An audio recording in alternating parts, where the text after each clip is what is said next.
While the headline about a billionaire heiress finding her prince in the front seat of a town car makes for a fantastic story, the press's version of events is absolute garbage.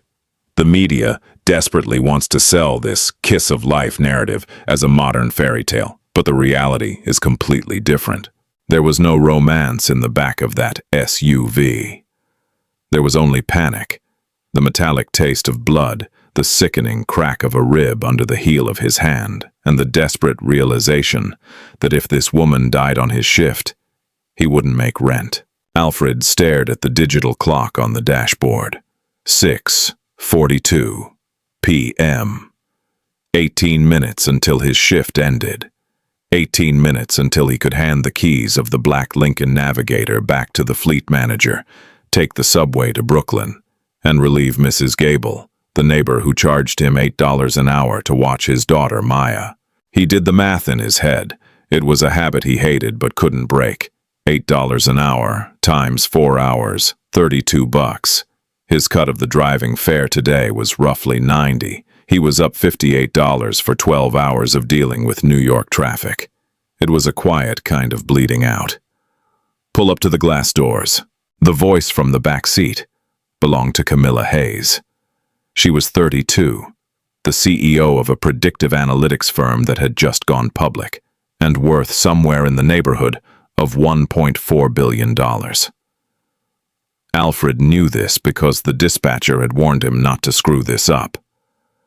"She's a platinum client, Artie. VIP. Do not talk to her. Do not look at her in the rear view." Alfred didn't care about her net worth. He cared about the fact that she was currently eating a scone that was shedding microscopic crumbs onto the leather upholstery he would have to vacuum later. He guided the Lincoln to the curb, outside a towering glass high-rise in Tribeca. He put the car in park and waited. Camilla didn't move to get out. She was furiously typing on her phone, her thumb a blur against the screen. She wore a tailored charcoal blazer that probably cost more than Alfred's car, and her hair was pulled back into a severe utilitarian knot. She looked tired. Not the bone-deep physical exhaustion Alfred felt, but a brittle, high-strung kind of tired, like a guitar string pulled one twist away from snapping. "Give me 3 minutes," she muttered, not looking up. "The board is having a collective aneurysm." "Take your time, Miss Hayes," Alfred said. The meter was technically still running. Silence descended on the car, save for the rhythmic tapping of her nails on the glass screen. Then the tapping stopped. Alfred glanced in the rearview mirror. Camilla had dropped her phone. It sat on the floor mat, illuminating her ankle.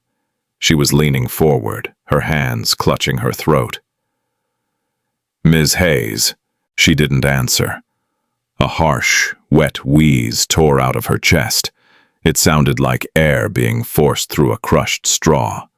Her face, previously pale and composed, was flushing violently red. Hives, angry and raised, were blooming across her neck and jawline. Alfred threw the car into park and unbuckled his seatbelt. He scrambled out of the driver's seat, yanking open the rear door. Hey, look at me," he said, keeping his voice level. Panic was a luxury he couldn't afford. "Can you breathe?" Camilla's eyes were wide, white, all around the irises. Genuine terror stripped away the billionaire CEO, leaving only an animal suffocating in a trap. She shook her head, her fingers digging into the flesh of her own neck, leaving crescent-shaped marks. Anaphylaxis. Alfred's mind flashed to Maya's peanut allergy. He knew the look. "EpiPen. Where is it?" he demanded, grabbing her purse. He upended it on the pristine leather seat. A leather wallet, a compact keys, tampons, a wad of receipts. No pen. She slumped forward, gagging. Her lips were turning a bruised, dusky blue. Alfred dragged her out of the car. She was dead weight, her limbs uncoordinated and thrashing weakly. He laid her flat on the cold concrete sidewalk, ignoring the stares of the pedestrians walking by. Someone shouted. A woman in a trench coat pulled out her phone and started recording. "Call 911, Alfred roared at the woman, his voice echoing off the glass facade of the building. He looked down at Camilla. Her chest had stopped moving. The wheezing was gone. Silence. Damn it. Alfred dropped to his knees. He tilted her head back, pinched her nose, and sealed his mouth over hers. It wasn't a kiss. It was an invasion. He blew hard, forcing air past her swollen airway. It tasted like expensive coffee and stomach acid. He pulled back, watching her chest. Nothing. The air wasn't getting past the swelling.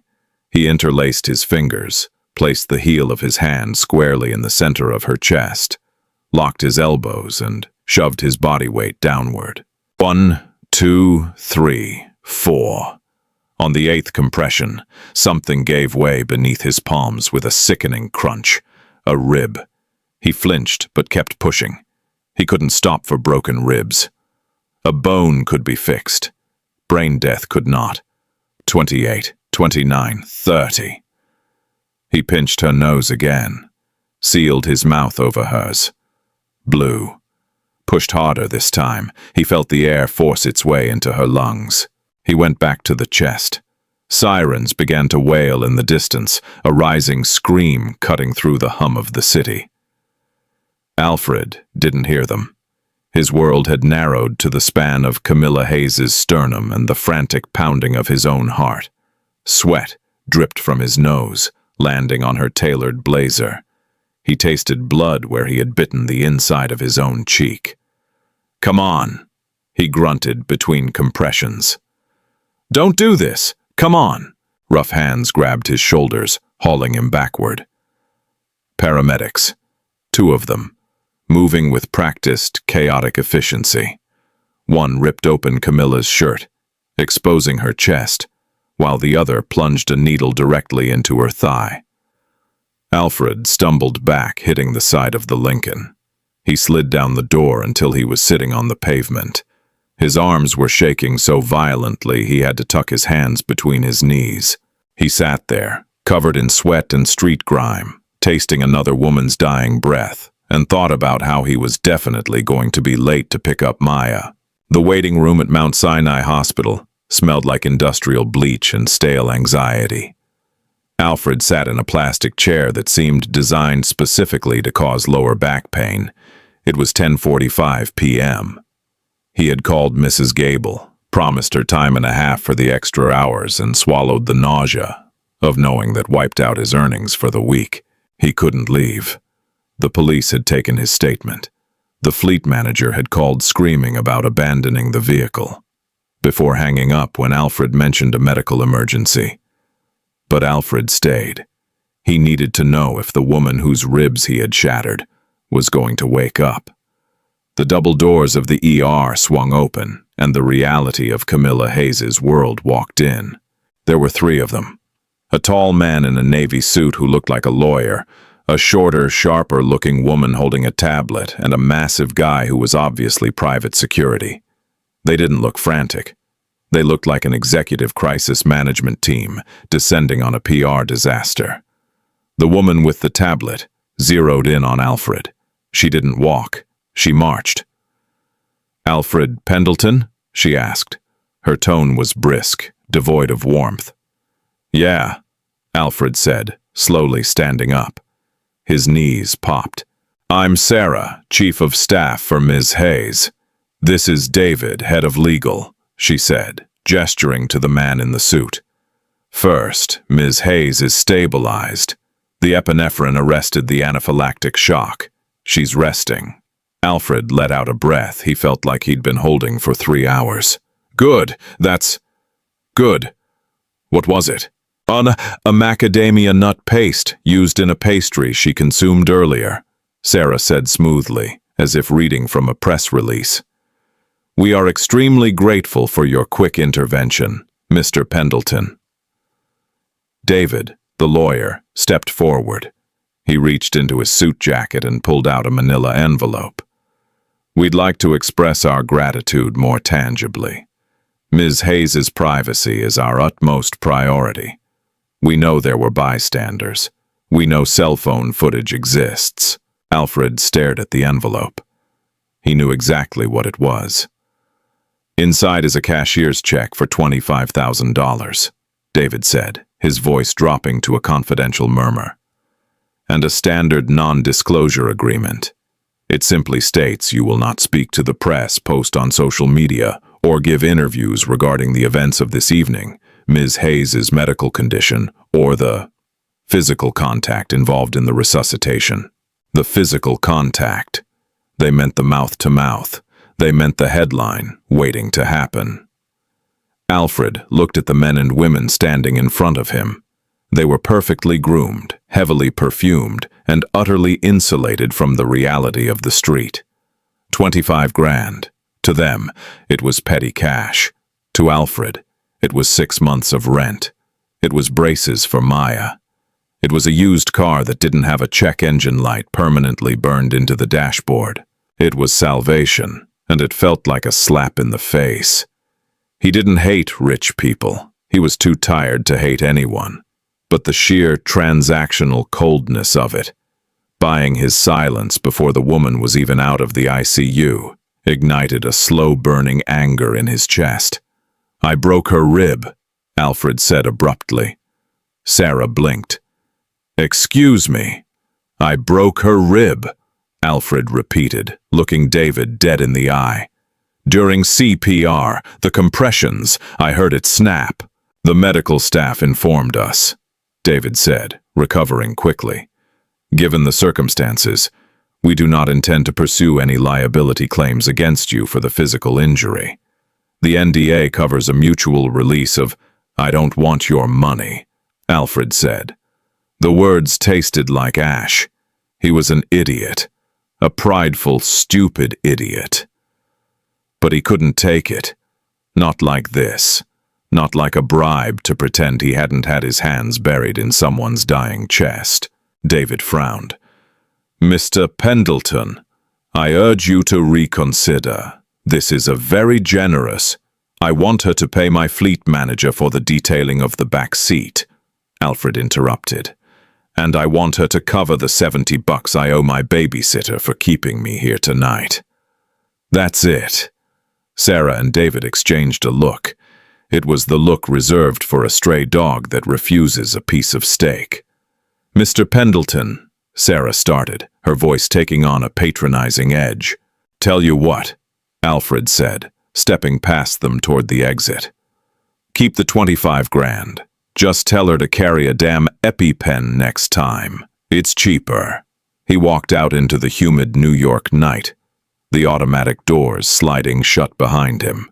He had $20 in his wallet, a stain of vomit on his jeans, and a massive headache. Upstairs, in a private suite overlooking the city, Camilla Hayes opened her eyes. Her throat felt like it had been scrubbed with wire wool. Her chest radiated a sharp, agonizing pain with every shallow breath. She turned her head. Sarah was standing by the bed. "Is it handled?" Camilla rasped, her voice a broken whisper. "The PR team has a lid on the street footage," Sarah said quickly. "We're spinning it as a minor fainting spell due to exhaustion." "The driver," Sarah hesitated. "He refused the NDA and the money." Camilla's eyes, dull with medication, sharpened slightly. In her world, everyone had a price. Everyone. When someone refused money, it didn't mean they were noble. It meant they wanted something else, something bigger. "What did he ask for?" Camilla wheezed. $70 for a babysitter," Sarah said, looking deeply uncomfortable. "And the cost of detailing the town car." Camilla stared at the ceiling. The pain in her ribs pulsed in time with her heartbeat. A dull, rhythmic ache. "He broke my rib," she thought. "He broke my rib to keep my heart beating. Find out everything about him," Camilla whispered, closing her eyes. "By tomorrow." The eviction notice was pink. Alfred thought that was a weird choice. Pink was supposed to be a cheerful color, Bubble gum, cotton candy, little girls' ballet tutus. Not a legal threat to remove him and his belongings from the premises in 14 days. He folded the paper and shoved it into his back pocket, leaning against the counter of his microscopic kitchen. He rubbed a hand over his face, feeling the rough stubble of 3 days without a shave. It had been a week since the incident. A week since he walked away from $25,000 out of sheer stubborn pride. And the universe, in its infinite sense of irony, had punished him for it immediately. 2 days after the hospital, Alfred had logged into the driver portal to start his shift, only to find his account suspended. Pending investigation. He called the fleet manager, who told him that Hayes' corporate security had flagged him. They were doing a deep background check because he refused the NDA. Until they cleared him, the luxury car service couldn't let him drive. He was a liability. He had saved her life, and her paranoia had cost him his livelihood. "Dad, the water is bubbling." Alfred snapped out of it. He looked over at the stove. Maya, standing on a step stool that was missing a rubber foot, was pointing at a pot of boiling water. She was 6, all elbows and knees, with missing front teeth and a messy braid that Alfred had tried and failed to make look neat that morning. "Thanks, Bug," Alfred said, forcing a smile he didn't feel. He grabbed the blue box of generic macaroni and cheese and dumped the noodles in. "Gourmet dinner tonight." "Le macaroni," Maya giggled.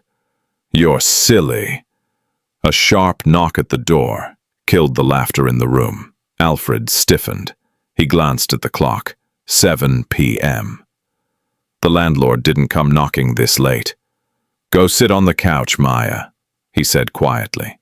He walked to the door, his muscles tensing. He didn't look through the peephole. The glass was cracked anyway. He undid the deadbolt and pulled the door open, ready to tell whoever it was to come back on Friday.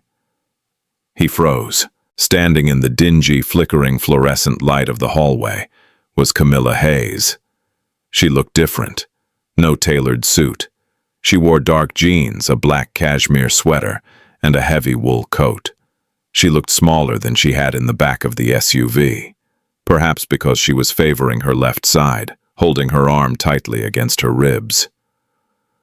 2 massive men in suits stood 10 feet back down the hall, trying to look inconspicuous and failing miserably. "Mr. Pendleton," Camilla said. Her voice was stronger than it had been in the hospital, but still carried a rasp. Alfred stared at her. The anger, the sheer exhaustion of the last week, boiled up in his throat. "You've got a lot of nerve coming here," Alfred said, keeping his voice low so Maya wouldn't hear. "Have your lawyers found a way to sue me for the broken rib yet?" Camilla didn't flinch. She looked past him, into the apartment. Her eyes swept over the peeling linoleum, the second-hand couch, the radiator that leaked rusty water onto the floorboards. She saw Maya, sitting quietly on the sofa, watching them with wide eyes. When Camilla looked back at Alfred, her expression was unreadable. I found out yesterday that my security team flagged your employment file," Camilla said, her tone businesslike, though her eyes betrayed a flicker of discomfort. "It's standard protocol for an UNNDA'd individual who has been in close contact. It triggered an automatic suspension with your fleet manager." "Yeah, I know," Alfred said, his grip on the doorframe tightening. "Standard protocol means I can't buy groceries this week, so if you're here to apologize, don't. Just unflag my file so I can go back to work." "I did better than that," Camilla said. "I bought the fleet." Alfred blinked. "What?" "I bought the luxury transport company. Yesterday," Camilla said smoothly, though she winced slightly as she shifted her weight. "I fired the fleet manager who suspended you.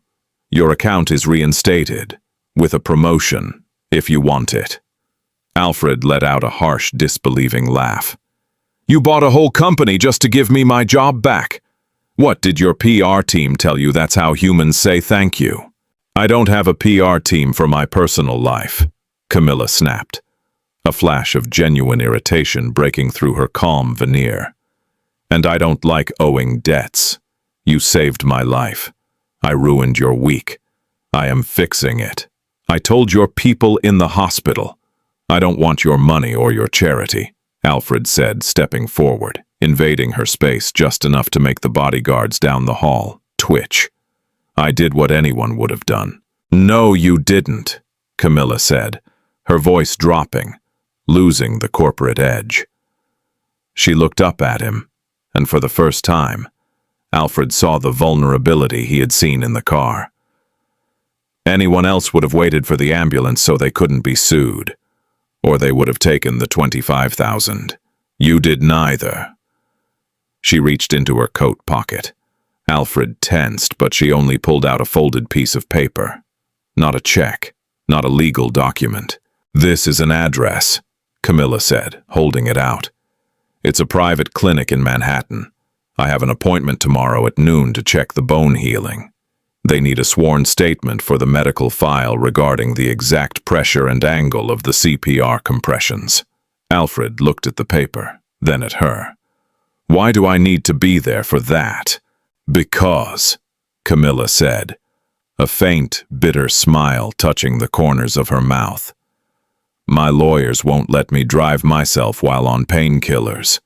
I trust absolutely no one in my company right now. And you're the only driver I know who won't hesitate to break my ribs if I start choking again. Alfred stared at the piece of paper. He could hear the water boiling over on the stove behind him, sizzling as it hit the burner. He looked at the woman standing in his doorway, a billionaire who solved problems by throwing money at them, suddenly trying, awkwardly, to deal with a debt she couldn't buy her way out of. 12 noon, Alfred said, snatching the paper from her hand. But I'm taking a lunch break at 1, and I'm billing you for the gas. Camilla's smile widened just a fraction. It reached her eyes this time. Understood, Mr. Pendleton. She turned and walked down the hallway, her bodyguards falling in step behind her. Alfred watched her go, a strange sinking feeling in his stomach. He had a feeling the meter on this ride had just restarted, and he had no idea what the fare was going to be. The midday sun glared off the hood of the Lincoln Navigator. Alfred sat in the driver's seat, idling outside a brutalist concrete building on the Upper East Side. He watched the digital clock tick over to 11:58 a.m. Right on time, the heavy oak doors of the building opened. Camilla walked out alone. She was wearing an oversized trench coat that hid her frame, sunglasses that hid her eyes, and a scowl that warned the world to keep its distance. She moved stiffly, guarding her left side. Alfred popped the trunk and stepped out, moving to open the rear passenger door. Camilla walked right past it. She pulled open the front passenger door and slid in. Alfred stood on the curb for a second, the rear door still hanging open. He shut it, walked around the hood, and climbed behind the wheel. The cabin suddenly felt very small. The back seat has more legroom, Alfred noted, shifting the car into drive. The back seat feels like a waiting room, Camilla replied, staring straight out the windshield. I've spent enough time in waiting rooms this week. Drive. Alfred merged into the relentless flow of Manhattan traffic. He kept his eyes on the road, but in his peripheral vision, he could see her tense every time the SUV hit a pothole. New York streets were notoriously unforgiving, and the Navigator's suspension could only absorb so much. You're driving like my grandmother, she muttered after a taxi cut them off and Alfred braked with agonizing slowness. I'm driving like I have a passenger with a fractured sternum and 2 cracked ribs, Alfred shot back. If you want whiplash, call a cab. She didn't reply, but she didn't complain again. They rode in silence for 15 minutes. It wasn't the comfortable silence of old friends, but it lacked the suffocating tension of their previous encounters. It was the silence of 2 people trying to figure out the rules of engagement. Alfred's phone, mounted on the dashboard, buzzed. A text message flashed across the screen. Mrs. Gable, Maya, threw up her lunch. No fever, just thought you should know. She is watching cartoons. Alfred sighed, his shoulders dropping a fraction of an inch. He tapped out a quick reply at a red light. Everything all right? Camilla asked. Daughter's sick, Alfred said, pocketing the phone. Nothing serious, just enough to derail the afternoon. How old? 6. Camilla reached into her oversized tote bag and pulled out a sleek titanium laptop. She flipped it open. What's her name? Maya. Maya, Camilla repeated. The name sounded foreign in her mouth, as if she rarely spoke about anything that couldn't be measured in profit margins. She began typing, her fingers flying across the keys with ruthless efficiency. I assume the $70 I owe you covered the child care for the night of the incident. It did. Good. She didn't look up from her screen. Because my legal team is currently drafting a restructuring plan for the fleet company. As of Monday, you're no longer a driver. Alfred hit the brakes a little too hard. Camilla winced, her hand flying to her ribs. Sorry, Alfred said instinctively, before his anger flared. Wait, you bought the company to reinstate me and now you're firing me. I'm promoting you, she corrected, her eyes scanning a spreadsheet. Director of Logistics. You'll oversee fleet maintenance, driver schedules, and client routing. Desk job, benefits, health insurance, dental for Maya. Alfred gripped the steering wheel. His knuckles turned white. I don't know the first thing about corporate logistics, he said, keeping his voice dangerously low. You know how to survive 12-hour shifts in this city, Camilla countered, finally closing the laptop and turning to face him. You calculate time, distance, and cost in your head faster than my algorithms do. I watched you do it when you negotiated your exit from the hospital. You're practical. My current logistics director is an idiot who thinks throwing money at a traffic jam makes it disappear. I need someone who actually knows how the streets work. Alfred pulled the car up to the curb, outside the private medical clinic. He put it in park and turned to look at her. Why are you doing this? He asked. Camilla held his gaze.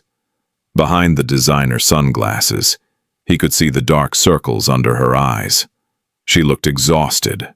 Because I have $1 billion in the bank, Alfred, and when I was suffocating on the pavement, none of it mattered, she said, her voice dropping to a harsh whisper. The only thing that mattered was a guy making minimum wage who decided not to let me die. I don't know how to handle debts I can't write a check for. So take the job. Let me balance the ledger. She opened the door and stepped out onto the sidewalk, wincing as she stood straight. Wait here, she said, shutting the door. Alfred sat in the idling car, the hum of the engine vibrating through his boots. He looked at the dashboard clock. He had rent to pay. He had an eviction notice in his pocket. He had a sick kid at home. He didn't want her charity. But looking at the brutal reality of his life, he was starting to realize that pride didn't pay for pediatric dental care. The new title came with a corner office in a glass building overlooking the East River, a salary that made Alfred physically nauseous to look at on paper, and an overwhelming sense of imposter syndrome. He had spent his first 2 weeks as director of logistics, wearing his only decent suit, staring at spreadsheets and firing 3 dispatchers who had been skimming off the top of driver tips. He didn't feel like a corporate executive. He felt like a mechanic playing dress-up. It was a Tuesday afternoon when the illusion shattered. Alfred was in the break room, pouring a cup of coffee that tasted suspiciously like burnt plastic, when his cell phone rang. It was his landlord, Mr. Henderson, a man whose voice usually meant a broken water heater or an angry demand for late rent. Henderson, Alfred answered cautiously. I mailed the check on Friday. It should be. I don't care about the check, Pendleton, Henderson interrupted, his voice laced with a bizarre mix of deference and irritation. "I'm calling to tell you the contractors are coming tomorrow at 8 a.m. They need you to clear the furniture away from the radiators." Alfred frowned. "Contractors? For what?" "For the central heating," Henderson said, sounding confused. "And the new windows. Didn't the new management company tell you?" "New management company?" "Yeah. Some LLC bought the whole block yesterday. Paid cash, way over market value. First thing they did was order top-to-bottom renovations for your unit and 3 others. Look, just have the place ready, all right." The line went dead. Alfred stood in the break room, the coffee mug warming his hand. Slowly, the realization crept up his spine, cold and infuriating. Some LLC. He dumped the coffee into the sink. He didn't walk to the elevator. He took the stairs down 2 flights to the executive floor. Camilla's office was a massive expanse of polished concrete, white leather, and floor-to-ceiling windows. Her chief of staff, Sarah, sat at a desk outside the heavy wooden door. "Alfred, she's on a call with the London—" Sarah started. Alfred ignored her. He pushed past the desk and shoved the heavy door open. Camilla was sitting at her desk, a headset in her ear, staring at a monitor. She looked up, startled, as the door slammed shut behind him. "I'll have to call you back, Richard," she said smoothly, tapping an earpiece. She took the headset off. "We have a protocol for entering this office, Alfred." "Did you buy my apartment building?" he asked. The question hung in the air, blunt and heavy. Camilla leaned back in her chair. She didn't feign ignorance. She didn't look guilty. She looked like a chess player examining the board. "I purchased a block of real estate in Brooklyn as a long-term investment. Yes," she said evenly. "Don't give me the corporate spin," Alfred snapped, stepping closer to the desk. "You bought my building. You ordered renovations for my apartment. Your building has black mold in the stairwell, a failing boiler, and security doors that don't lock," Camilla stated, opening a file on her desk. "It is entirely unfit for habitation, especially for a child." "It's my home," Alfred fired back, his voice rising. "It's my life. You don't get to just buy it and fix it because it offends your sensibilities." Camilla stood up. The wince was gone. Her ribs were healing. She planted her hands flat on the desk, leaning toward him. "I fix things that are broken, Alfred. It's what I do. It is literally how I built my company," she said, her voice matching his intensity. "You were facing eviction. You had a pink slip in your back pocket 3 weeks ago. I saw it." Alfred froze. "You went through my things." "I didn't have to. You left it on your kitchen counter when I came to your apartment," she said, her eyes flashing. "I am trying to help you by buying my neighborhood." Alfred laughed, a harsh, humorless sound. "What's next, Camilla? Are you going to buy Maya's school to make sure she gets better grades? Are you going to buy the grocery store to make sure I eat right? Where does it stop?" "It stops when you are safe," she said abruptly. The silence that followed was deafening. The anger drained out of Alfred, replaced by a profound, heavy exhaustion. He looked at her, really looked at her. He saw the ironclad control she wielded, and beneath it, the desperate need to exert that control, to feel secure. "I am not a failing subsidiary, Camilla," Alfred said quietly. "I'm not a logistics problem for you to solve. I'm a man. I take care of my daughter. We struggle, yeah, but we survive, on our own." He turned and walked toward the door. "Alfred," she called out. There was a crack in her voice, a tiny fissure in the armor. He stopped, his hand on the doorknob.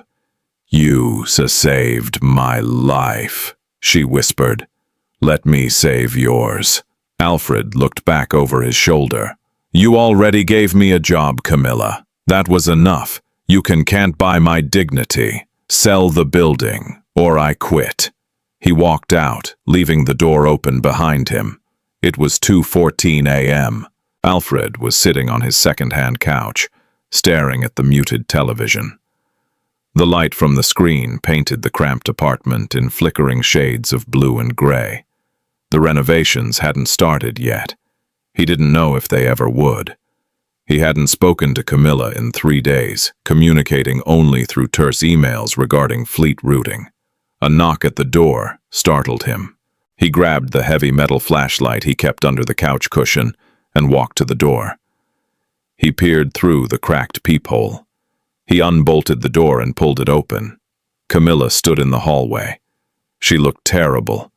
Her hair, usually pulled back in a severe, immaculate knot, was loose and slightly tangled. She was wearing a faded college sweatshirt and gray sweatpants. Her feet were shoved into expensive loafers without socks. There were no bodyguards down the hall, no lawyers, no Sarah, just a woman looking completely, utterly defeated. "Can I come in?" she asked. Her voice was raspy, hollowed out. Alfred stepped aside. He shut the door and locked it behind her. Camilla walked into the middle of the small living room and stopped. She looked at the peeling wallpaper, the cheap rug, the stack of Maya's coloring books on the coffee table. She didn't look at it with pity this time. She looked at it like it was a raft in the middle of the ocean. "They forced a vote," she said, her back to him. Alfred set the flashlight down on the counter. "Who did?" "The board. My board," she said, wrapping her arms around herself.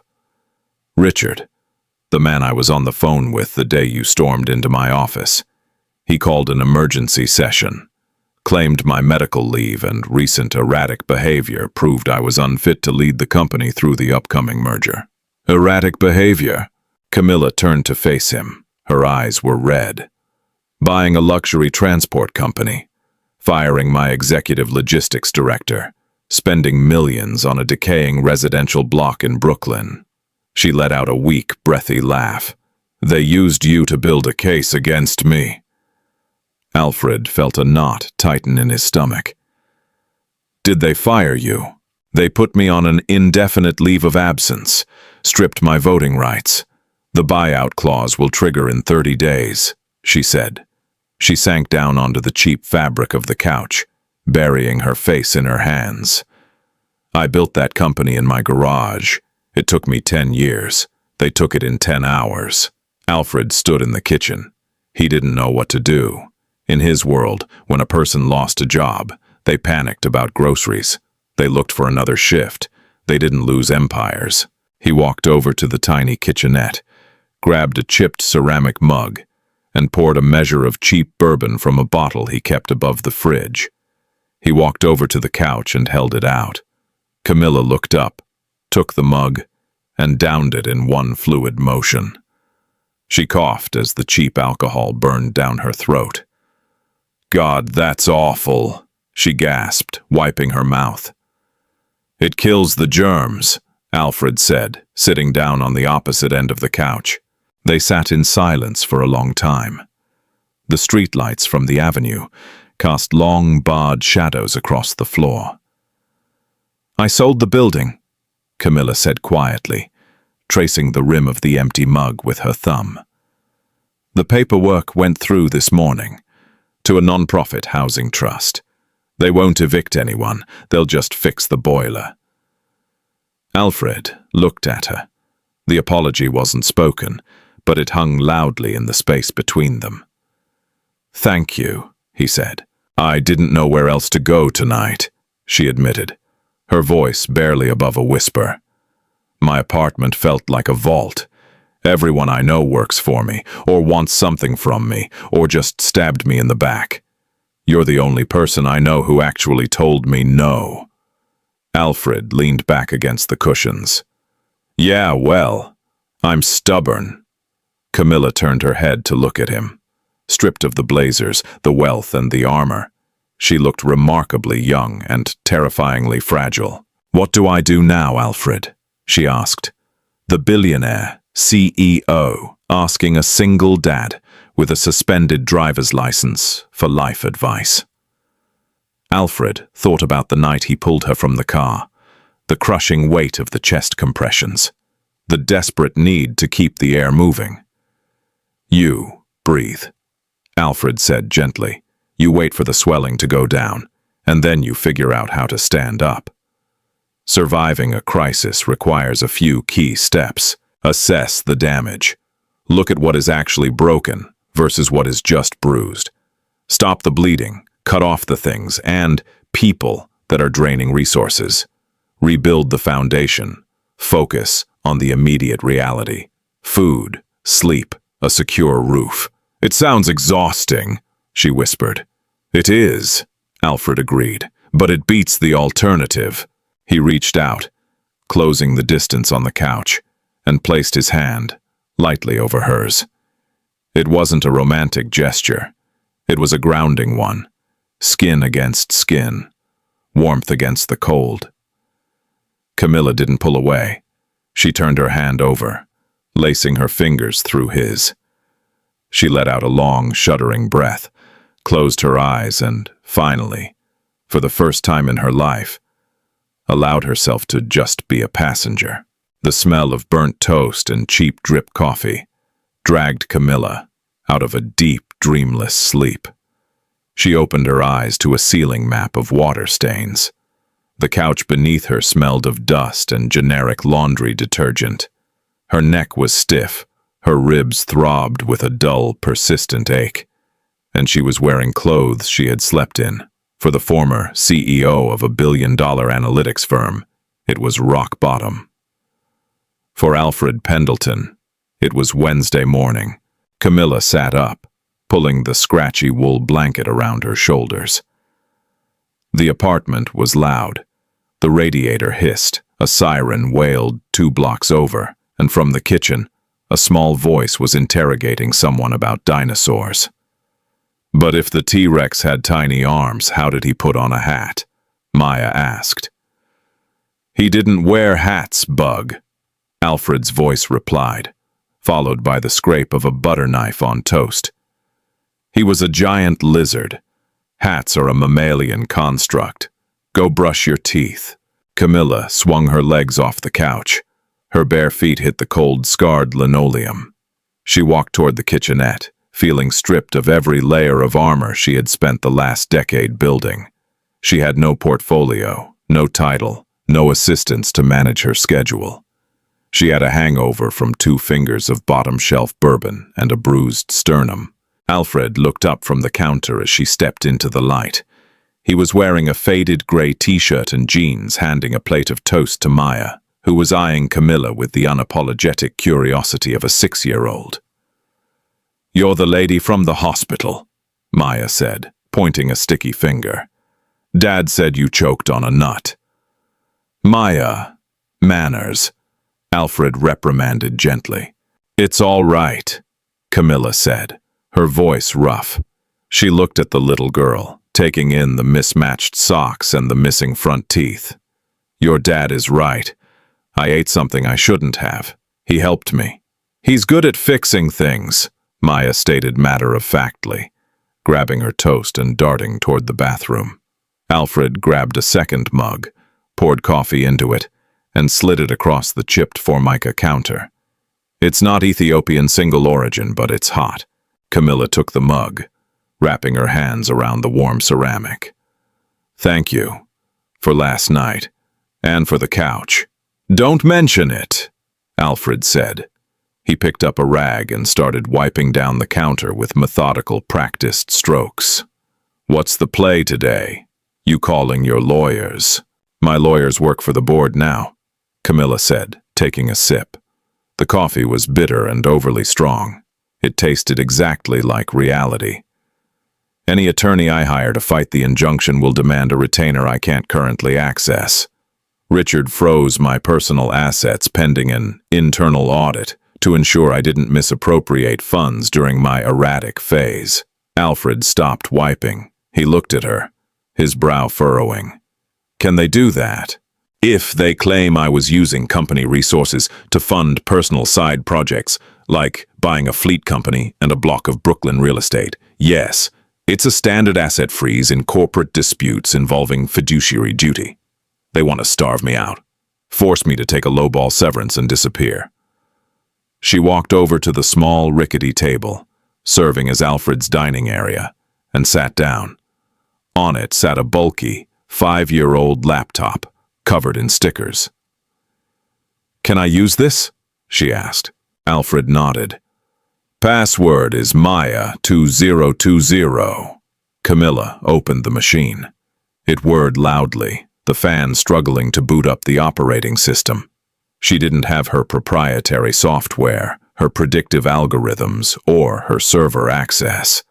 But she had something Richard and the board didn't realize she possessed: an intimate, eidetic memory of the company's financial architecture.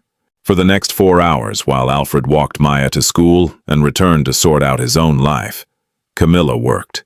She created dummy accounts, bypassed firewalls using backdoors she had coded herself 7 years ago, and started pulling public filing records, cross-referencing them with the breadcrumbs she could scrape from the deep web. When Alfred returned at noon, carrying a paper bag smelling of greasy diner food, Camilla hadn't moved. The table was covered in handwritten notes scribbled on the backs of old utility bills. "Eat," Alfred commanded, dropping a foil-wrapped sandwich on top of her notes. Camilla blinked, pulling her eyes away from the screen. "He's cooking the books, Alfred." Alfred pulled up a chair, unwrapping a pastrami on rye. "Who? Richard?" "Yes. The buyout clause wasn't just about getting rid of me.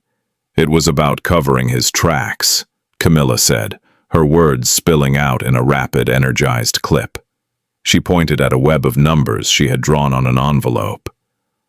"For the last 14 months, Richard has been redirecting our logistics predictive models to favor a specific network of shell companies: warehousing, shipping, supply chain management. He's purposefully starving independent contractors and routing our massive corporate clients to subsidiaries he secretly owns." Alfred chewed his sandwich slowly. "So he's a thief."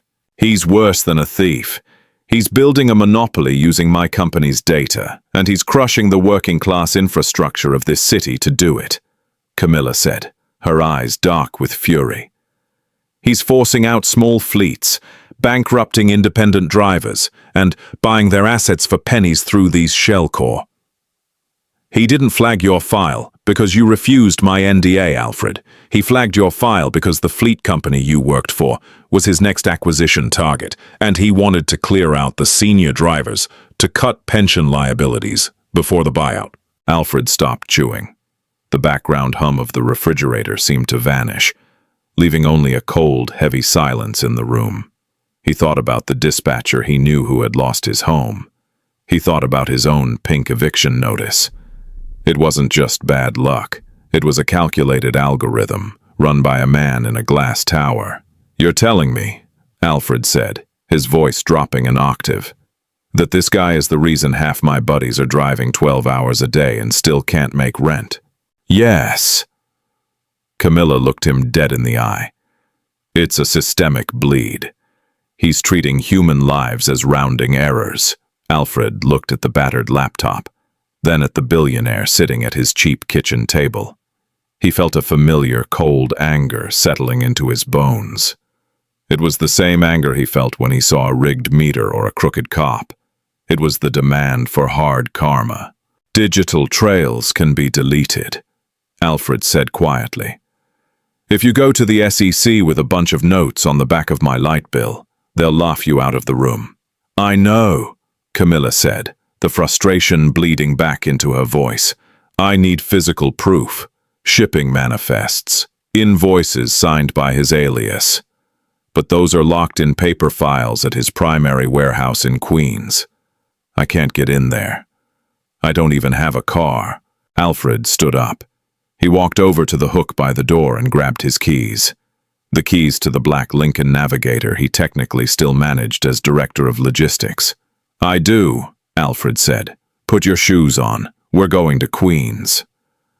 The industrial park in Long Island City was a desolate grid of corrugated steel, cracked concrete, and chain-link fences topped with razor wire. It smelled of diesel fumes and damp cardboard. Alfred parked the Lincoln 2 blocks away, wedging the luxury SUV between a rusted box truck and an overflowing dumpster. The clock on the dashboard read 11:45 p.m. The warehouse is leased under the name Apex Logistics, Camilla said, sitting in the passenger seat. She was wearing her oversized trench coat again, her face illuminated by the harsh white glow of Alfred's tablet. According to the municipal records I pulled, it's a paper-only facility. Old school. They keep the physical ledgers there to avoid digital audits by the IRS. Which means there's a security guard and probably cameras, Alfred noted, staring at the dimly lit street ahead. Can we bypass them? Alfred turned his head, giving her a flat, unamused look. Camilla, I drive a car for a living. I am not a cat burglar. I don't own grappling hooks. Right, sorry. She rubbed her temples. I'm used to just paying people to solve these kinds of bottlenecks. Well, your checkbook is frozen, so we use the street method, Alfred said, unbuckling his seatbelt. You stay here, lock the doors. Where are you going? To create a bottleneck. Alfred slipped out of the SUV, blending into the shadows of the alleyway. Camilla watched him go, a sudden sharp spike of anxiety hitting her chest. In the boardroom, risk was measured in percentages and stock points. Out here, risk was measured in physical violence and police sirens. 10 minutes passed. The silence in the car was suffocating. Suddenly, a loud metallic crash echoed from the street, parallel to the warehouse, followed by the blaring, rhythmic honk of a commercial truck horn. Camilla jumped, her heart hammering against her healing ribs. Through the rearview mirror, she saw the flashing yellow lights of a tow truck aggressively backing into the chained gate of the Apex warehouse. A man in a high-visibility vest jumped out, shouting angrily at the empty cab of his own truck. A heavy-set security guard emerged from the guardhouse, a flashlight beam cutting through the dark, yelling at the tow truck driver. While the guard was distracted by the orchestrated chaos at the front gate, a shadow slipped over the concrete wall at the rear of the property. Alfred landed heavily in the damp grass behind the warehouse. His knees groaned in protest. He crept along the corrugated steel wall until he found the employee side door. He didn't have lockpicks, but he had something better. The knowledge that cheap warehouse managers never fixed the latches on fire doors. He wedged a flathead screwdriver into the gap, leaned his weight into it, and popped the rusted deadbolt. He slipped inside. The air was stale, smelling of old paper and dust. Row upon row of metal filing cabinets stretched into the darkness. He clicked on a small pen light, holding it between his teeth. Manifests, 2025 to 2026. He moved quickly, his boots making no sound on the concrete. He found the section labeled Accounts Receivable, Priority. He pulled the drawers open, scanning the manila folders. Camilla had told him what to look for. Signatures from a Thomas Sterling, Richard's known alias, authorizing payments from the parent company directly to Apex. He found them, hundreds of them. Thick stacks of paper proving that Richard was bleeding his own company dry and pocketing the cash while systematically destroying small logistics businesses across the eastern seaboard. Alfred grabbed 4 thick folders, shoved them into the canvas messenger bag across his chest, and slammed the drawers shut. He was halfway to the door when the overhead light slammed on. Alfred froze. 100 yards away, standing near the loading dock, was a man in a tailored suit, flanked by 2 massive figures in dark windbreakers. It wasn't the security guard. I told the board she wouldn't go quietly. A voice echoed across the warehouse. Alfred squinted against the glare. The man in the suit began walking down the aisle toward him. It was the lawyer from the hospital. David. Mr. Pendleton, isn't it? David called out, his footsteps echoing on the concrete. The heroic driver.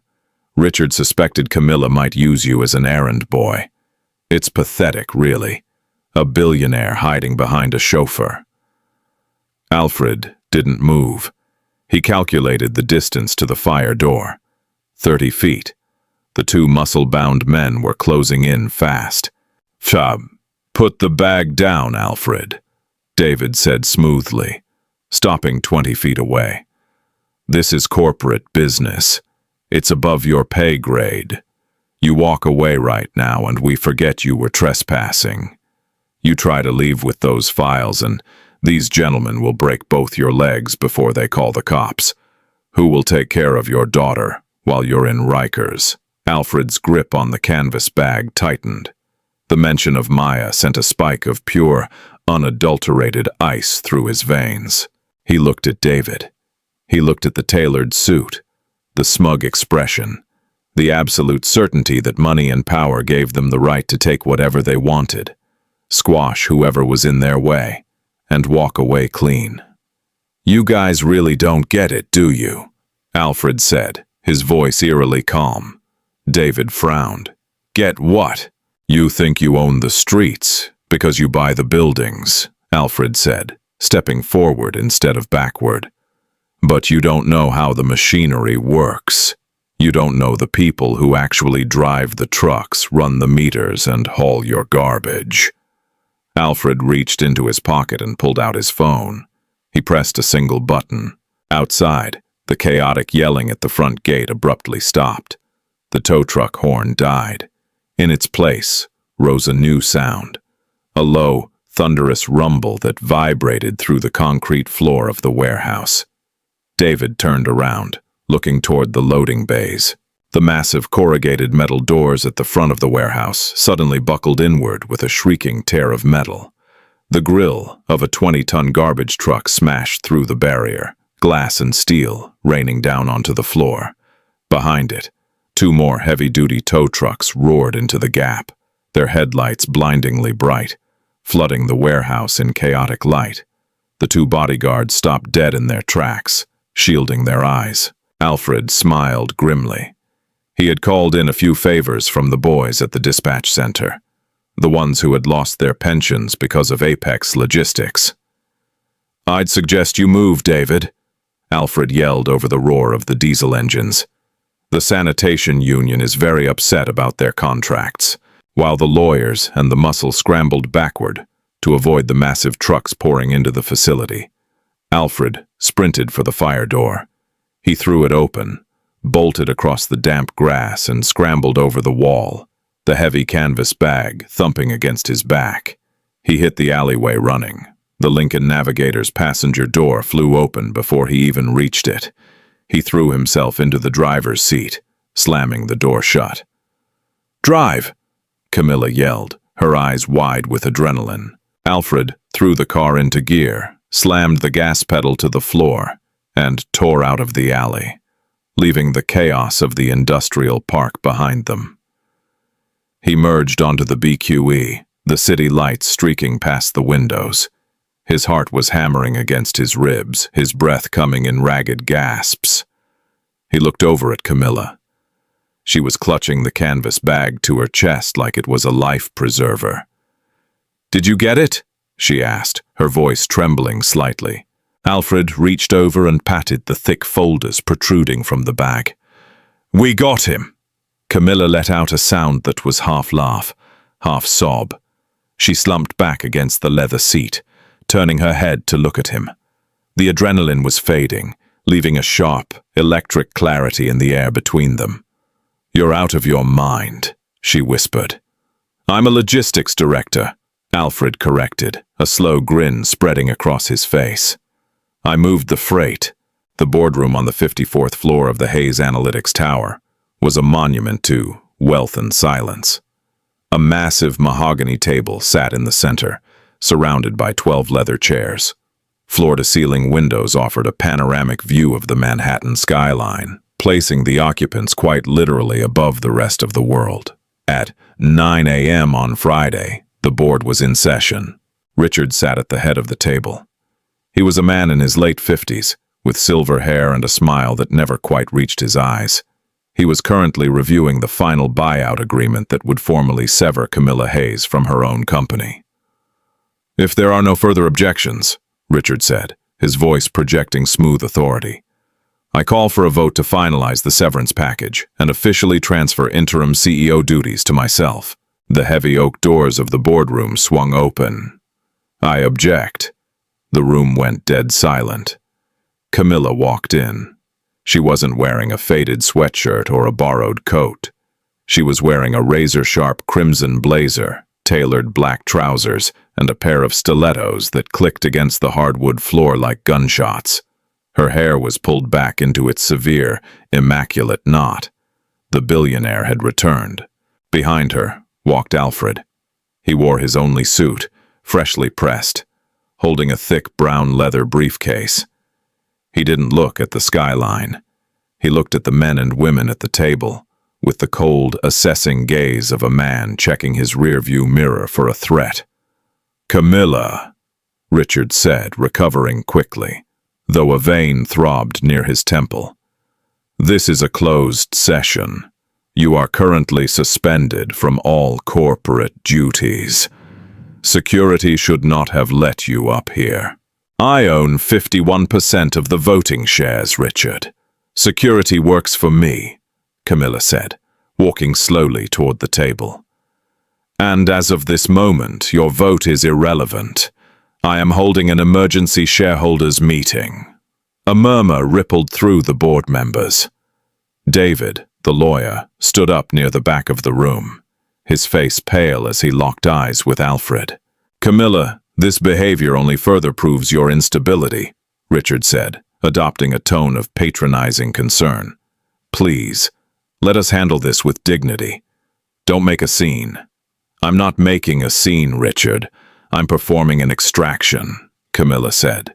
She stopped at the opposite end of the table and held her hand out to Alfred. Alfred placed the briefcase on the mahogany wood, popped the latches, and pulled out the stacks of paper he had pulled from the warehouse. He pushed them down the length of the table.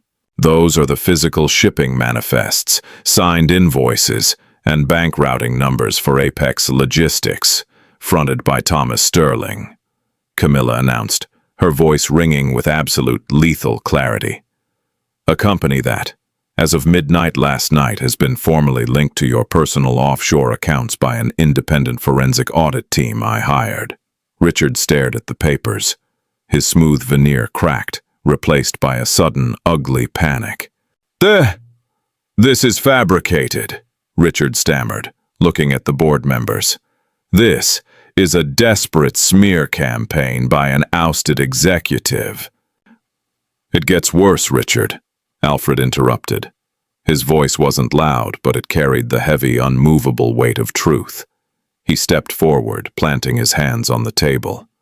"Because the drivers you bankrupted, the guys you forced out of their pensions to boost your margins, they kept their own logbooks, and they handed them over to the federal prosecutor's office in the Southern District at 8 o'clock this morning." David slumped back into his chair, putting his head in his hands. "You didn't just breach fiduciary duty," Camilla continued, her voice turning to ice. "You committed wire fraud, corporate espionage, and racketeering. The SEC isn't investigating me, Richard. The FBI is investigating you, and they are currently waiting in the lobby downstairs." Complete, paralyzing silence descended on the room. The board members, sharks who smelled blood in the water, immediately began physically leaning away from Richard. Richard looked at the files, then at Camilla, and finally at Alfred. The absolute ruin of his life was written in the ink on those pages. "You have two choices," Camilla said softly, leaning over the table. "You sign a confession, tender your immediate resignation, and surrender all your shares back to the company treasury to cover the damages you caused. Or you walk out of here in handcuffs and fight the federal government in court for the next 10 years. You have 60 seconds. Alfred watched as a man who had casually destroyed thousands of lives from the safety of a spreadsheet completely broke apart in less than a minute. Richard's hands shook as he reached into his jacket, pulled out a gold fountain pen, and scrawled his signature on the resignation document Camilla slid toward him. The hard karma had finally arrived, delivered not by a corporate algorithm, but by a driver from Brooklyn. 10 minutes later, Richard was escorted out by security. The board, terrified and suddenly desperate to appease their reinstated CEO, immediately voted to authorize emergency compensation packages for all drivers and contractors affected by the Apex scam. When the doors finally closed, leaving Camilla and Alfred alone in the massive room, the tension drained out of the air like water from a cracked vase. Camilla leaned against the edge of the mahogany table, letting out a long, ragged exhale. She looked out at the city skyline, the sun glinting off the glass towers. She had her empire back, but looking at it now, it didn't feel like the center of the universe anymore. Alfred stood near the door, picking up his empty briefcase. Well, that was a hell of a fare. Camilla turned to look at him. You're going back to the logistics floor. Someone has to make sure those compensation checks actually get routed to the drivers, Alfred said, a faint smile playing on his lips. Can't trust you corporate types with the details. Camilla walked toward him. The stilettos clicked, but her pace was slow, deliberate. She stopped right in front of him, looking up into his face. You saved my life again, Alfred, she said quietly. Just evening the score, Alfred replied, his voice softening. You got my heat fixed. I got your company back. Ledger is balanced. I don't want the ledger to be balanced, Camilla whispered. She reached up, her hands sliding over the lapels of his cheap suit, resting flat against his chest. She could feel his heartbeat, steady and strong. Alfred looked down at her. He saw the woman who had slept on his terrible couch, who had eaten cheap toast with his daughter, and who had fought like a demon to protect the people she didn't even know. He dropped the briefcase.